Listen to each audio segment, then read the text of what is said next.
नमस्कार मित्रांनो, तर ही घटना आहे सासरा आणि सुनेची। एक विचित्र घटना समोर आली आहे, ज्यामध्ये वडील मुलासाठी सून पाहण्यासाठी गेले, पण ते स्वतःच तिच्या प्रेमात पडले। एवढंच नाही तर लग्नाची तयारी सुरू असताना सुनेच्या घरी जाऊन राहायला लागले आणि त्यानंतर त्यांनी जे केलं ते ऐकून तुम्हाला धक्का बसेल। हिंदी चित्रपटात लाजेल अशी विचित्र आणि नात्यावर प्रश्नचिन्ह उपस्थित करणारी बातमी समोर आली आहे। उत्तर प्रदेशातील या बातमीने सर्वांची झोप उडवली आहे।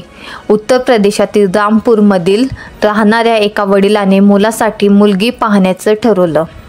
मुलासाठी ते विकासखंड सैदनगर भागात राहणाऱ्या भावी सुनेला पाहण्यासाठी बापलेक गेले। मुलासाठी सून पसंत पडली म्हणून त्यांनी लग्न ठरवलं।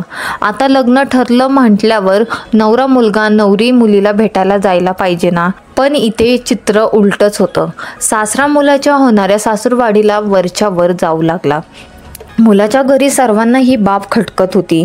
मुलाने आणि त्याच्या कुटुंबियाने वडिलांना तिथे जाण्यापासून रोखण्यासाठी अनेक प्रयत्न केले।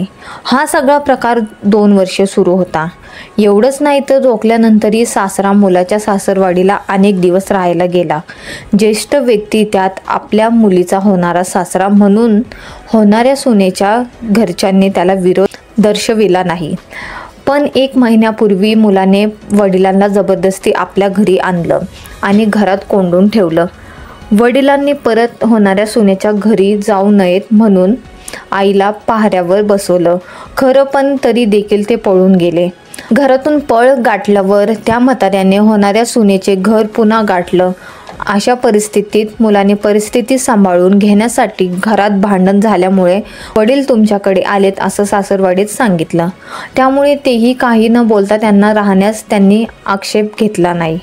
पण त्यानंतर घरात जे काही घडलं त्यानंतर दोन्ही कुटुंबात भूकंप आला। होणारा सासरा आणि होणाऱ्या सूनमध्ये शारीरिक संबंध ठेवताना बघितल्यावर सगळ्यांच्या पायाखालची जमीनच सरकली। त्यांनी मुलाच्या कुटुंबियांना कळवलं, पण मुलगा आणि त्याची आई मुलीच्या घरी पोहोचण्यापूर्वीच सासरा आपल्या सुनेला घेऊन तिथून पळून गेला होता। दोन्ही कुटुंबियांनी या दोघांचा खूप शोध घेतला आणि नंतर पोलिसांमध्ये तक्रार दाखल केली। तर मित्रांनो, ही न्यूज तुम्हाला कशी वाटली तर आम्हाला कमेंट्स करून नक्की सांगा। लाईक करा, सबस्क्राईब करा। धन्यवाद।